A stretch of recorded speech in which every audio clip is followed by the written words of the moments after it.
Samuel की पहली किताब और उसका तीसरा बाब पहली आयत से हम खुदावंद के कलाम को पढ़ेंगे तीसरी आयत तक। और वो लड़का सैमुएल एली के सामने खुदावंद की खिदमत करता था। ये सैमुएल की पहली किताब है, उसका तीसरा बाब और पहली 3 आयत। और उन दिनों खुदावंद का कलाम ग्रह कदर था, कोई रोया बरमाला ना होती थी। और उस वक़्त ऐसा हुआ कि जब एली अपनी जगह लेटा था, उसकी आंखें धुंधलाने लगी थीं और वो देख नहीं सकता था, और खुदा का चिराग अब तक बुझा नहीं था। और सैमुएल खुदावंद की हैकल में जहाँ खुदा का संदूक था लेटा हुआ था। आमीन आमीन। अपने हाथ उठाएं, खुदावंद की हज़ूरी में अपनी आंखें बंद करें, मेरे पीछे ये कहें खुदा पाक रूह आज मुझसे बोल, बंधनों को खोल और मुझे उस जगह जिस जगह तू चाहता है, उस राह पर जिस राह पर तू चाहता है मुझे ले चल, मुझे रख, मेरी मदद कर। आंखें खोल दे, रूह की आंखें खोल दे, जहन खोल दे, ताकि तेरी मर्ज़ी को जो मेरी बाबत है मैं समझ सकूं, जान सकूं, यीशु के नाम से आमीन। Hallelujah hallelujah. अजीज़ों, हमारी ज़िंदगी के अंदर कुछ चीज़ें अहम होती हैं, कुछ रिश्ते अहम होते हैं, लेकिन हमारी ज़िंदगी के अंदर कुछ चीज़ें और रिश्ते बहुत अहम होते हैं। आज मैं जिस पर बात करने जा रहा हूँ वो बहुत अहम जगह कह लें, बहुत अहम राह कह लें, बहुत अहम खुदा का मंसूबा कह लें। मेरे और आपके लिए बहुत अहम खुदा की मर्ज़ी है। आमीन। अच्छा, सबसे पहले मैं एक बात पूछना चाहता हूँ, यहाँ कितने लोग हैं जिन्होंने खुदावंद यीशु मसीह को शख्सी नजात दहिंदा कबूल किया? वो हाथ उठाए। खुदा का शुक्र है, काफ़ी ज़्यादा तादाद है। आमीन। और जिन लोगों ने अभी तक यीशु को कबूल नहीं किया, अजीज़ो, खुदा का बेटा यीशु इसीलिए पैदा हुआ, मरा, दफन हुआ और किताब मुक़द्दस के मुताबिक जी उठा ताकि मैं और आप ज़िंदगी पाएँ। और उसने कहा तुम मुझसे जुदा होकर कुछ भी, उसके बगैर कोई ज़िंदगी नहीं है। तो ज़िंदगी को जाने और पहचाने और उस पर ईमान लाएं, अपने गुनाहों से तौबा करें और अपने गुनाहों की माफ़ी के लिए बपतिस्मा लें और नई ज़िंदगी को जो खुदा ने आपके लिए इस ज़मीन के ऊपर खुदा ने अपने बेटे में होकर आपके लिए और हर इंसान के लिए रखी, उसे कबूल करें। ये अजीम तोहफ़ा है नजात का जो हर गुनहगार इंसान के लिए। आमीन। सैमुएल की किताब बड़ी अजीब सी कहानी से शुरू होती है।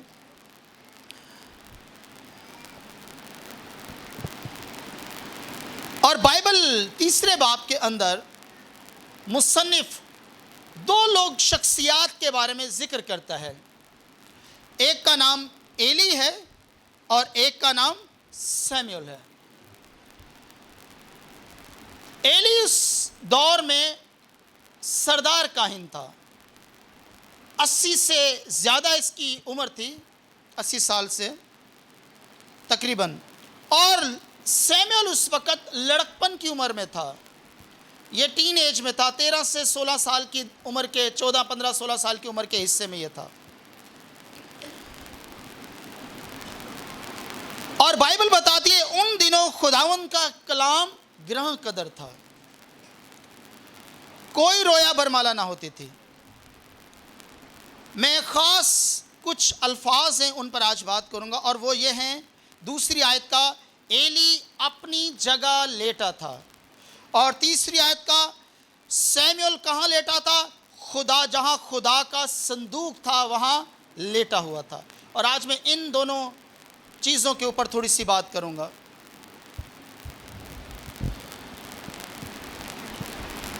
उस वक़्त हैकिल बनी नहीं थी, यह खैमा इज्तिमा की बात है। सिला में खुदावंद का मकाम था, वहाँ पर जहाँ पर लोग कुर्बानियाँ चढ़ाने के लिए खुदा के हज़ूर में आते थे। और सैमुएल के माँ बाप का जिक्र भी सैमुएल की किताब जब शुरू होती है लिखा मिलता, ये कुर्बानी चढ़ाने आते थे सिला के मकाम में। और उस दौर में एली सरदार काहिन था और इसके 2 बेटे कहानत की खिदमत किसके साथ करते थे। और बाइबल कहती है खैमा इज्तिमा के दरवाज़ा पर जो औरतें खिदमत करती थी, एली के दोनों बेटे शरीर थे, ये उनके साथ हरामकारी करते थे।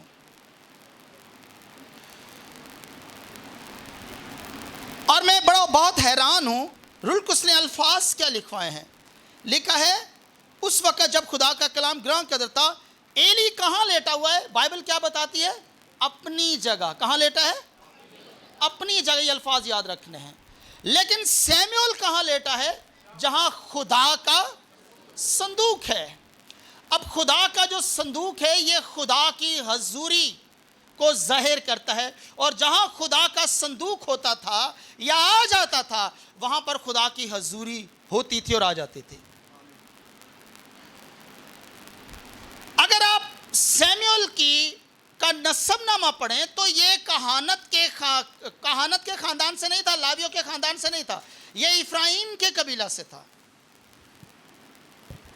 और शरीयत के मुताबिक संदूक के पास की जो जगह या संदूक के पास आने का जो रवादार या हकदार होता था वो काहिन या सरदार काहिन होता था। साल में 1 मर्तबा उसे हक होता था। सरदार काहिन आकर अहद के संदूक के पास जाता था और कौम बनी इस्राएल के लिए वो खून छिड़कता था और एक बार आता था। और लेकिन बाइबल बताती है एली ने वो जगह छोड़ी जहां इसकी खिदमत थी, जहां इससे रहना है। एली उस जगह को छोड़कर बाइबल कहती है अपनी जगह लेटा हुआ है। इसने एक और अपने आराम के लिए, लेटने के लिए, रहने के लिए, सुकून के लिए इसने एक जगह अपनी ठहरा ली थी।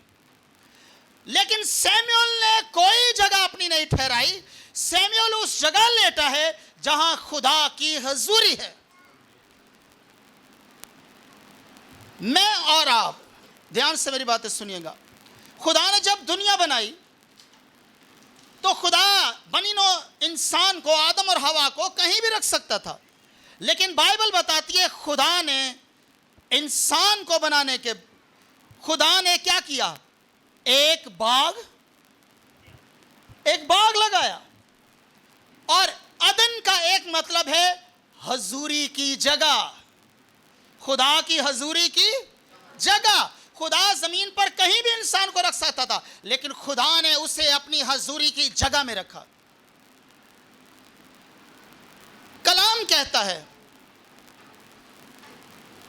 कि ठंडे वक्त में खुदा वहां उन्हें मिलता था, हजूरी की जगह में खुदा मिलता था।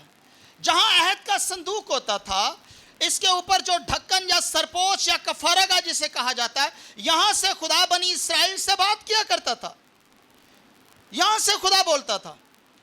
बागे अदन में खुदा आदम और हवा से मिला करता था, हजूरी की जगह में मिलता था। और हजूरी की जगह में ही आदम और हवा के लिए हर चीज खुदा ने दे रखी थी। लेकिन जैसे ही उन्होंने गुनाह किया, आप देखें जो सबसे पहला काम किया गया वो क्या था? कहां से निकले? वो उस जगह से निकले, उस जगह से निकले, हजूरी से निकल गए। और फिर उन्हें अपनी जिंदगी को गुजारने के लिए, अपने पेट को पालने के लिए, अपनी जिंदगी को आगे रवा रखने के लिए उन्हें खुद से एफर्ट्स करनी पड़ी, उन्हें खुद से मेहनत करनी पड़ी, उन्हें खुद से जांफिशानी करनी पड़ी, मेहनत मुशक्कत करनी पड़ी। लेकिन बाग अदन में ये नहीं था। मेरा कहने का हरगिज़ ये मतलब नहीं है कि हम मेहनत ना करें, लेकिन आप जैसे जैसे कलाम पर ध्यान दीजिएगा आपको समझ आ जाएंगी चीज़ें। मेरे कहने का मकसद क्या है? मैं और आप, खुदावंद यस्सु मसीह ने हर उस शख्स के लिए जो यस्सु मसीह पर ईमान ले आता है, उसके लिए खुदा की ये मर्जी है कि वो उसकी हजूरी में रहे। और ये सबसे अहम है, ये सबसे अहम है। हर उस शख्स के लिए ये खुदा की मर्जी है जो मसीह खुदावंद को कबूल करता है, जो नजात पा जाता है, उसकी हजूरी में रहे। यूना किससे भागा था? यूना की पहली किताब, पहला बाब लिखा हुआ है खुदा के हजूर, यानी हजूरी से भागा है खुदा की। आदम ने गुनाह किया, हजूरी से निकाल दिया गया। बनी इसराइल को देखें, बादल उनके ऊपर रहता था, यह खुदा की हजूरी का निशान था। और जब वो आगे जाता था, ये भी अपने खेमे उठाते थे और आगे जाते थे। जहां वो रुक जाता था, इन्हें भी रुकना पड़ता था। बयाबानी कलीसिया खुदा की हजूरी में सफर करती रही। आप अंबिया को देखें, ये खुदा की हजूरी में रहे हैं।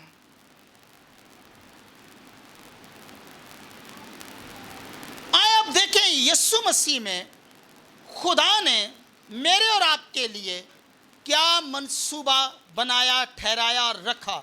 आए जरा इफ्सियों का खत मेरे साथ देखें।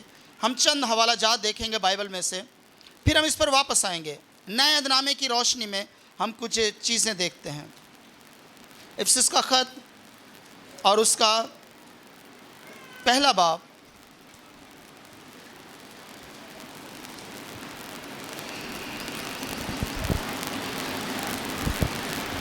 आयत चौथी आयत हम बाइबल में से देखें।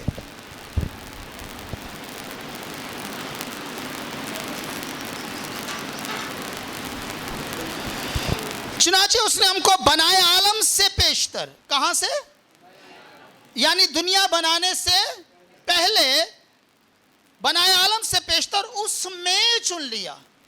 खुदा बाप ने यीशु मसीह में मुझे और आपको दुनिया बनाने से पहले चुन लिया। किस लिए चुना? चौथी आयत का अगला हिस्सा, ताकि हम उसके नजदीक मोहब्बत में पाक और बेब हों। 5वीं आयत, और उसने अपनी मर्जी के नेक इरादा के मुआफिक हमें अपने लिए, किसके लिए? खुदा ने मसीह में हमें जो चुना है, किसके लिए चुना है? सब जोर से कहें, हाथ उठाकर कहें, मैं खुदावंद के लिए हूं। हालेलुया। खुदा ने मसीह में मुझे और आपको अपने लिए चुना है। याद रखें, कोई शख्स भी खुदा के पास खुद से नहीं आ सकता। यूहन्ना की इंजील 6 बाब में लिखा हुआ है, जब तक बाप की तरफ से किसी को तौफीक ना हो, कोई यीशु के पास नहीं आ सकता। फिर यूहन्ना की इंजील 15 बाब 16वीं आयत, तुमने नहीं बल्कि मैंने तुम्हें, लफ्ज चुनने का मतलब है इलादा करना, मुकद्दस करना, किसी खास काम, मकसद के लिए खुदा ने मुझे और आपको क्या किया? दुनिया से इलादा किया। दुनिया से क्यों इलादा किया? सुने ध्यान से मेरी बात। बाइबल बताती है ये दुनिया, यूहन्ना का पहला खत 5वां बाब, अगर आप आखिरी आयत पढ़े, लिखा है ये दुनिया तारीकी के कब्जा में पड़ी है। किसके कब्जा में है? तारीकी के कब्जा के अंदर है, शैतान के कब्जा के अंदर है, अंधेरे की बादशाही के कब्जा के अंदर है। लेकिन कुलसियों पहला बाब 13वीं-14वीं आयत पढ़े तो वहां पर लिखा हुआ है, उसी ने हमको तारीकी के कब्जा से छुड़ाकर अपने अजीज बेटे की बादशाही में दाखिल किया। खुदा ने हमें तारीकी में रहने ना दिया, बल्कि उसने हमें क्या कर लिया? तारीकी से छुड़ाकर कहां ले आया? अजीज बेटे की बादशाही में। सादा समय अगर अल्फाज इस्तेमाल करूं, अपनी हजूरी में ले आया। आमीन, हालेलुया, हालेलुया। उसने शैतान की हजूरी से निकालकर हमें अपनी हजूरी में ले आया खुदा। किनको? एमाल की किताब में एक बड़ी जबरदस्त आयत है। इस आयत ने मेरी आंखें और खोली। पालूस कलाम सुनाने गया एक एरिया में, और बाइबल बताती है जितने हमेशा की जिंदगी के लिए ईमान लाने के लिए मुकर्रर किए गए थे वही लाए। आप यूं ही ईमान नहीं ले आए, खुदा ने आप पर फजल किया है। यीशु ने आपको चुना है, उसने आपको तारीकी में रहने नहीं दिया, तारीकी के कब्जा से छुड़ाकर वो आपको अपने लिए उसने अलहदा किया है, अपने लिए अलहदा किया है खुदा ने मुझे और आपको। और अब खुदा की मसीह यीशु में ये मर्जी है। आए थोड़ा सा इससे और गहराई में देखते हैं, थोड़ा आगे चलें। आए देखें बाइबल में से 11वीं आयत, उसी में यानी मसीह में हम भी उसके इरादा के मुआफिक, जो अपनी मर्जी की मसलत से सब कुछ करता है, पेशतर से मुकर्रर होकर मीरास बने। पहले से मुकर्रर होकर, उसी में यानी मसीह में, ये चीजें सब मसीह में हैं, याद रखिएगा। अब 12वीं आयत पर मैं खास आपकी तवज्जो दिलाना चाहता हूं, ताकि हम जो मसीह की उम्मीद में थे, हम जो पहले से, सब मेरी तरफ देखें, हम किसकी उम्मीद में थे? आप किसकी उम्मीद में थे? और आपको पता है ये जो लफ्ज़ होप या उम्मीद है, इसका ताल्लुक किसके साथ है? इसका ताल्लुक हम जान के साथ है। इसका ताल्लुक किसके साथ है? जान के साथ। ईमान हमारे दिल में होता है। ईमान लाना कहां से? दिल से। लेकिन उम्मीद का ताल्लुक दिल से नहीं है, उम्मीद का ताल्लुक आपके जहन जो जान का हिस्सा है इसके साथ है। तो हम किसकी उम्मीद में थे? कुछ लोगों ने बात की है। आप किसकी उम्मीद में थे? आप किसी बदरू की उम्मीद में नहीं थे, आप किसी जादूगर की उम्मीद में नहीं थे, आप किसी बीमारी की उम्मीद में नहीं थे, आप किसी इंसान की उम्मीद में नहीं थे।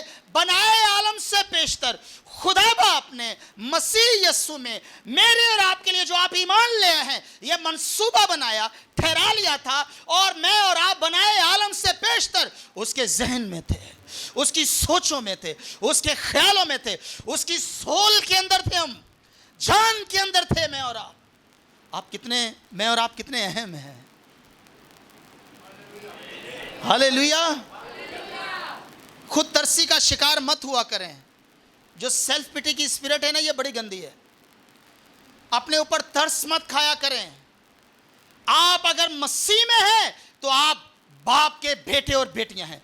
आप अगर मसीह में हैं तो आप उसके लिए हैं। आप अगर मसीह में हैं तो आप उसकी मीरास हैं। आप अगर मसीह में हैं तो आप तो बनाए आलम से पेशतर, इससे पेशतर। उसने कहा यिर्मयाह को कि तू अपनी मां के बतन के अंदर पैदा था, मैं तुझे जानता था। अरे खुदा आपको जानता था, खुदा तुझे जानता था, आपको जानता था। आप खुदा की सोचों में, आप खुदा के जहन में, आप खुदा के इरादा में, आप खुदा की मर्जी में, आप खुदा के मंसूबा में, आप खुदा के इनर में थे। मैं और आप अंदर थे, उसके अंदर थे उसके। लेकिन उसने ये ठहराया मंसूबा किसमें? मसीह में। हम यूं ही ईमान नहीं लाए।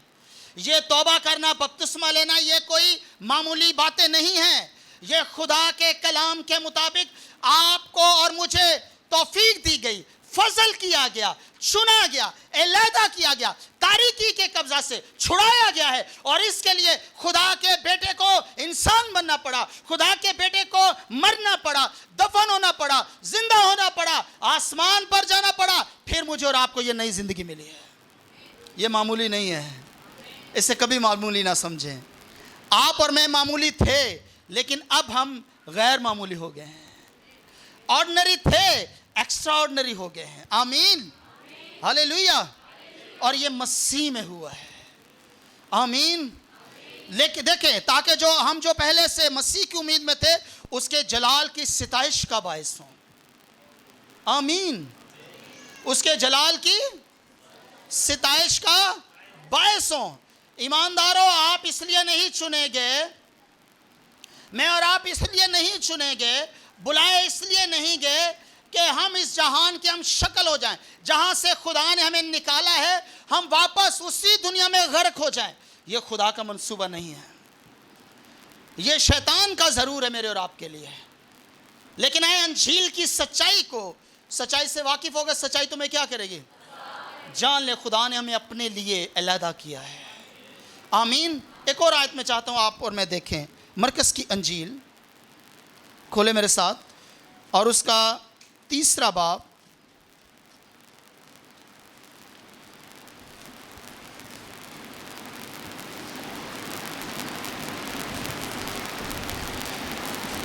ऐसे मैं पढ़ने लगा हूं। फिर वो पहाड़ पर चढ़ गया, और जिनको वो आप चाहता था, जिनको वो उनको पास, खुदा आपको आप चाहता था, खुदा ने आपको अपने पास बुलाया है। और वो उसके पास, आप और मैं यूं ही नहीं चले आए, हमें एक कुव्वत ने खींचा है, और ये जोरावर कुव्वत थी। हालेलुया। मैं 3 साल खुदा से भागता रहा। टीनेज में 3 साल खुदा से भागता रहा, लेकिन उसकी कुदरत बड़ी जोरावर है, वो खींच लेती है, वो गालिब आ जाती है। Hallelujah, hallelujah, hallelujah. आज वो जो भाग रहे हैं, मैं आपको पैगाम देना चाहता हूं, अपना वक्त मत जाया करें। मैंने 3 साल जाया किए हैं। लिखा है, अगर आज तुम उसकी आवाज को सुनो तो अपने दिलों को सख्त ना करो। आज ही नजात का दिन, आज ही कबूलियत का दिन है। अपनी जिंदगी यीशु को दे दें। अगर आपको महसूस होता है, अगर रूह कुछ सबसे कलाम करता है, अगर आपको पता है खुदा आपको बुला रहा है, तो वक्त मत जाया करें। कैसे पता चलेगा खुदा आपको बुलाएगा? मैं एक बात आपको बताना चाहता हूं। लूका की अंजील, अमाउस की राह पर 2 शागिर्द जा रहे थे। हम आखिरी बाब में पढ़ते हैं और बाइबल कहती है उनकी आंखें बंद की गई थी। यीशु उनके साथ था और यीशु मसीह उनसे नविश्तों के भेद लिखा राह में खोल रहा था। लेकिन जब उनकी आंखें खुली तो उन्होंने कहा, क्या हमारे दिल जोश से ना भर गए थे जब वो हम पर नविश्तों के भेद खोल रहा था? हमें क्यों पता नहीं चला कि वो हमसे बात कर रहा था? उस वक्त हमारे दिल कैसे हो रहे थे? जोश से भरे थे।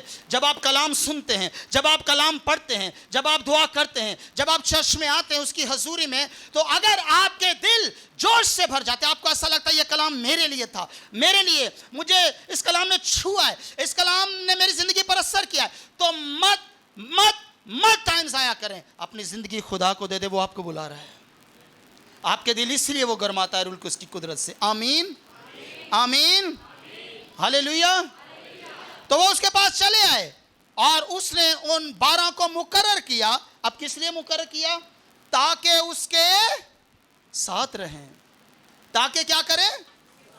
उसने अपने लिए उन्हें अलहदा किया था। ईमानदारों, खुदा ने, खादमों, खुदा ने मुझे और आपको अपने लिए अलहदा किया है।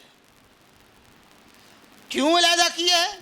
ताकि इस जमीन पर हम उसकी हजूरी में रहें। यह जमीन जो तारीकी के कब्जा में पड़ी है, हम खुदा की हजूरी में इस जमीन पर जिंदगी गुजारें। यह खुदा की मर्जी है, लेकिन चुनाव मेरा और आपका है।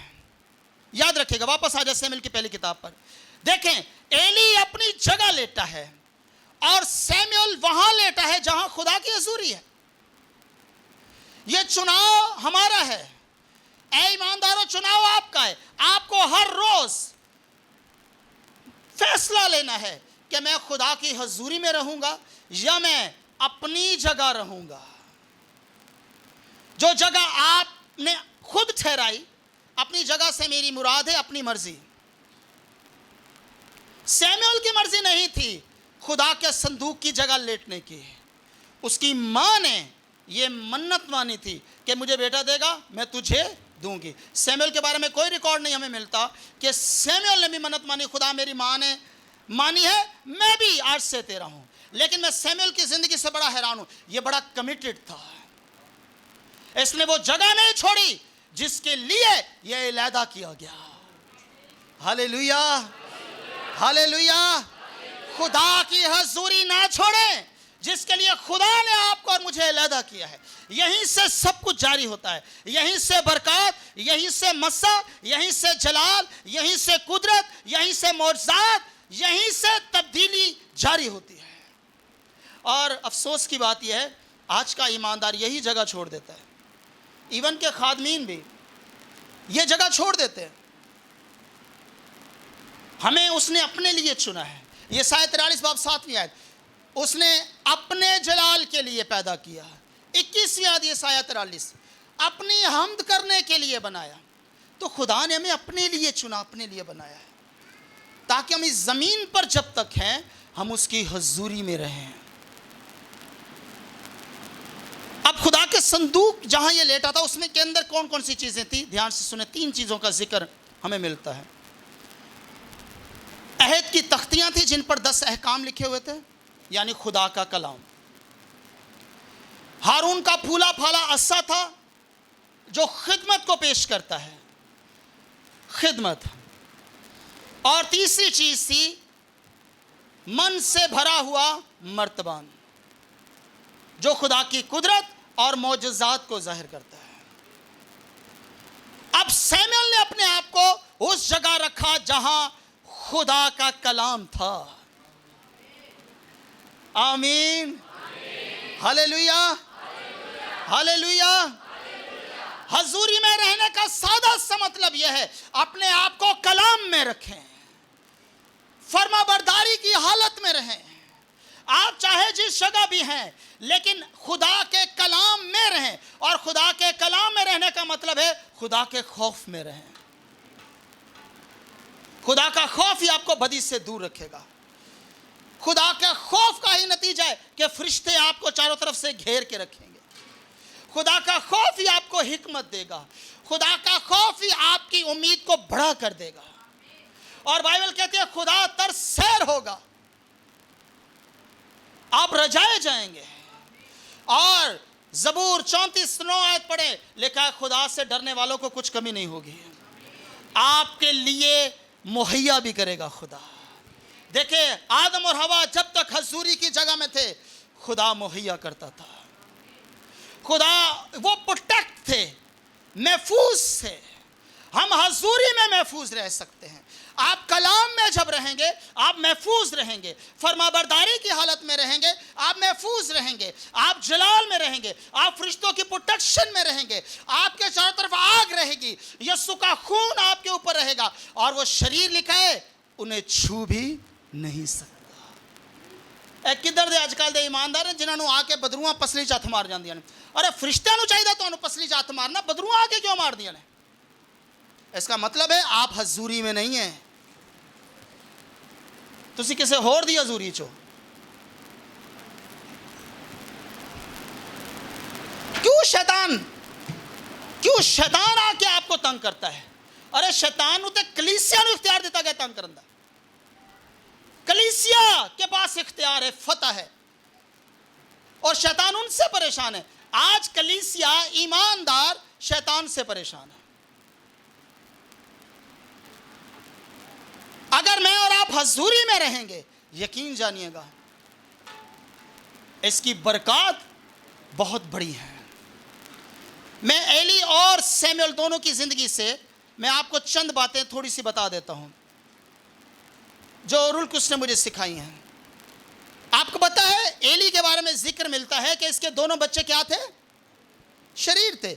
लेकिन एली ने उन्हें ना रोका। नबी आकर पैगाम देता है दूसरे बाप के अंदर, कहता है तुझे उस एली को बताया जाता है, लेकिन बाइबल कहती है एली ने उन्हें ना रोका। पता क्यों ना रोका? मैं वजह बताने लगा हूं। एली उस जगह नहीं था जहां से इसकी रूह को कुव्वत मिलती, और ये इस गुनाह पर धावा बोल देता। ये हजूरी की जगह में नहीं था, ये अपनी जगह पर था। अगर ये हजूरी की जगह पर होता तो इसके इनर के अंदर, इसकी रूह के अंदर इतनी ताकत होती कि जो खुदा के साथ इसका रिश्ता था, ये उस रिश्ते पर कभी भी अपने बच्चों के रिश्ते को गालिब लाने देता, निकाल देता, उन्हें हटा देता ओहदों से। लेकिन इसने तरफदारी की, और बाइबल कहती है तरफदारी गुनाह है। क्यों ऐसा उसने किया? क्योंकि वो हजूरी की जगह में नहीं है, वो अपनी जगह पर है, दूर है हजूरी की जगह से। इसलिए तो खुदा का कलाम ग्रां कदर था। इसलिए तो रुलकुस ने उससे कोई बात नहीं की। एली से शख्सी तौर पर कोई बात नहीं हुई, नबी के जरिए हुई ये बात। दो नबियों के जरिए हुई है। एक नबी का नाम हमें जिक्र नहीं मिलता और दूसरा नबी सैमुएल है। खुदा दो बार इससे बात करता है। क्यों? क्योंकि ये खुद हजूरी की जगह में नहीं है, ये उस जगह से हटा हुआ है। इसलिए अंबिया को इस्तेमाल किया गया इससे बताने के लिए कि तू किस गुनाह को तूने कर लिया है और कौन सा गुनाह तू कर रहा है। दाऊद जब बत्सबा के साथ गुनाह में गिरता है, ध्यान से सुने मेरी बात, मैं अहम बात कर रहा हूं। खुदा ने किसको इस्तेमाल किया? किसको याद है? सैमुएल नहीं था, नातन नबी को। क्या दाऊद को पता नहीं था उसने गुनाह किया है? उससे पता था उसने गुनाह किया है, लेकिन खुदा को नबी भेजना पड़ा क्योंकि दाऊद गुनाह की हालत में था, हजूरी से लहरा हो गया था। इसीलिए ज़बूर 51 वो रोता है और कहता है मुझे अपने हजूर से खारिज ना कर, अपनी हजूरी से ना निकाल। अपने पाक रूह को मुझसे जुदा ना कर। इसलिए रोता है, वो कदर कीमत जानता था। और एली अगर हजूरी की जगह पे रहता तो याद रखिएगा, एली अपने बच्चों को निकाल देता, हटा देता, रोक देता इस गुनाह को, और ये गुनाह उसकी नस्लों तक ना जाता। देखिए, वो शख्स जो नस्लों के लिए बायस से बरकत था, उसी शख्स की जिंदगी के अंदर नस्ली तौर पर गुनाह आ गया। उसने कहा तेरे घर के अंदर कोई भी बूढ़ा नहीं होगा। कहते ने बुढ़ापा स्यापा नहीं है, ये ब्लेसिंग है। मोटापा स्यापा हो सकता है, लेकिन बुढ़ापा ब्लेसिंग है खुदा की तरफ से। आमीन, आमीन। तो एली की नस्लों तक गुनाह गया। उसने कहा कोई भी बूढ़ा नहीं होगा, जवानी में मरेंगे। लेकिन एक और बात सुन लें, अगर कोई शख्स बूढ़ा हो गया है, ध्यान देने ना, सोने दी पीढ़ी की सोने दी सीढ़ी, हाँ जी सोने दी सीढ़ी, अगर गुनाह में है तो इत्थे भावें सोने दी सीढ़ियां ते चढ़ा लो, तो नहीं ये सोने दी सड़कों ते जाने वाला। बाइबल कहती है अगर बूढ़ा, ये सही किताब में लिखा है, गुनाह में मर जाए तो मलाउन है, लानती है, जहन्नमी है। अगर एक शख्स बूढ़ा हो गया है और उसने यीशु को अपना नजात देंदा कबूल नहीं किया, तो भावें जमीन ते छोटी जी सोने दी पीढ़ी चढ़ जावे, लेकिन आसमान ते सोने दी सड़कों ते नहीं जा टुरेगा। इसलिए अपनी ज़िंदगी बुढ़ापे में खुदा को दें। और मेरे दिल में इन दिनों में रूल कुछ से एक बात डाल रहा है, आने वाले दिनों में मैं ये करूँगा, मैं बूढ़ों के साथ बात करूँगा। जेड़े लोग समझते ने रिटायर हो गए ने ते किसे काम जोगे नहीं, उन्होंने बेचारे अपने दोतरे पोतरियां सामने फिरते ने, और कोई काम रहा नहीं उन्होंने कोल, या मंजी ते बैठे ने। खुदा का कलाम उनके लिए एक अजीम बुलाहट है उनके लिए, और रूल कुछ ये मुझ पर बातें ये खोल रहा है। और मैं आने वाले दिनों में ऐसे सेशन लूँगा, ऐसे लोगों से बात करूँगा। आमीन। और इसके लिए मैं यहाँ भी आऊँगा। आमीन, हालेलुया। एक अजीम खिदमत है ऐसे लोगों के लिए। आमीन, हालेलुया, हालेलुया। आप चाहे चल फिर नहीं सकते, आप चाहे बाहर जाकर अंजील नहीं सुना सकते, लेकिन खुदा का कलाम बताता है आप घर पर रहकर, चर्च में रहकर आप अजीम कामों को अंजाम दे सकते हैं, अगर आप हजूरी में रहेंगे। आमीन, हालेलुया, हालेलुया। और एली अपने ख़ानदान के लिए हजूरी की जगह छोड़ी है और नस्लों तक लानत ले आया है। लेकिन सैमुएल को देखें, सैमुएल हजूरी की जगह में रहा है, नबी की खिदमत मिल गई है। हन्ना को जब इसी एली ने बरकत दी थी, तो जब हन्ना ने महसूस किया इस बच्चे को, तो क्या ये कहा था कि ये नबी होगा? खुदा ने कहा था। लेकिन उस सैमुएल की दिलचस्पी देखें, सैमुएल को देखें कि वो कैसे खुदा के संदूक, और भी जगह थी खैमा इज्तिमा के अंदर, कहीं भी लेट सकता था, लेकिन उसने अपने लिए चुनाव किया खुदा के संदूक के पास, कलाम के पास, खिदमत के पास, मौजज़ात और कुदरत की जगह के ऊपर, जहाँ से खुदा बात करता था, उसने अपने लिए चुनाव किया। यशवा के बारे में अगर आप पढ़ें खरूज की किताब 32-33 बाब, जो मूसा था वो बाहर जाकर टेंट लगाता था और खुदा से बातें करता था, और बाइबल कहती है कि यशवा खैमा के बाहर खड़ा रहता था, मूसा खुदा से बातें करके चला जाता था, लेकिन यशवा वहीं रहता था खुदा की हजूरी में। खुदा ने कहा नेक्स्ट लीडर यही होगा। हालेलुया, हालेलुया, नेक्स्ट लीडर यही होगा। सैमुएल के बारे में कोई कलाम नहीं हमें कलाम में लिखा हुआ मिलता कि खुदा ने कहा नबी होगा, हन्ना तेरा बेटा नबी तुझे दूंगा, नहीं। यूहन्ना इस्तकबागी के बारे में नबूवत हुई, लेकिन इसके बारे में नहीं। इसने चुनाव किया खुदा की हजूरी जगह, और एक बड़ी खिदमत खुदा ने इससे दी। Hallelujah, hallelujah. आप जितना खुद को हजूरी में रखेंगे, उतने ही अजीम खिदमत, अजीम काम, अजीम मौजज़ात आपके ज़रिए से होंगे। दाऊद को मस्सा करने वाला सैमुएल था, उस शख्स को जो खुदा के दिल के मुआफिक था। इस्राएल के पहले बादशाह को मस्सा करने वाला सैमुएल था। खुदा ने अजीम कामों के लिए इससे चुना। आमीन, हालेलुया। हालेलुया। अगर आप हजूरी में रहेंगे, कलाम में रहेंगे, फरमाबरदारी की हालत में रहेंगे, जलाल में रहेंगे, खुदा के खौफ में रहेंगे, तो खुदा आपको अजीम कामों के लिए इस्तेमाल करेगा। आमीन, हालेलुया, हालेलुया। इसलिए अजीजों, अपने आप को खुदा की हजूरी की जगह पर रखें। ये चुनाव मेरा और आपका है, फैसला आपका है। रोज़ाना मुझे और आपको ये फैसला करना है कि मैं कलाम में रहूं या कलाम से बाहर। रोज़ाना शैतान ऐसी आजमाइश लाएगा आपको फरमाबरदारी की हालत से निकालने की, ताकि आप हजूरी से दूर चले जाए। खुदा ने आपको अपने लिए चुना है, अपने साथ रहने के लिए, अपनी हजूरी में रहने के लिए, ताकि आप इस ज़मीन पर खुदा के जलाल को जाहिर कर सके। और ये उसी सूरत में होगा जब मैं और आप हजूरी में रहेंगे, कलाम में रहेंगे, फरमाबरदारी में रहेंगे। ये उसी वक्त मुमकिन है, और यहाँ सारी चीज़ों की सफाई हो जाती है। आमीन।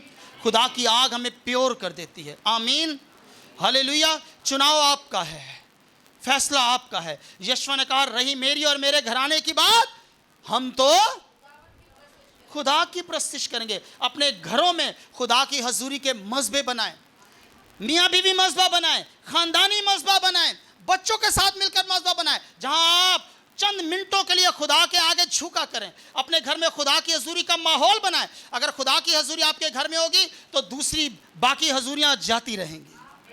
लिखा है, मस्सा के सबब से हर एक जुआ तोड़ दिया जाएगा। खुदा तोड़ देगा जुओं को। आमीन। आए अपने कदमों पर खड़े हो जाएं।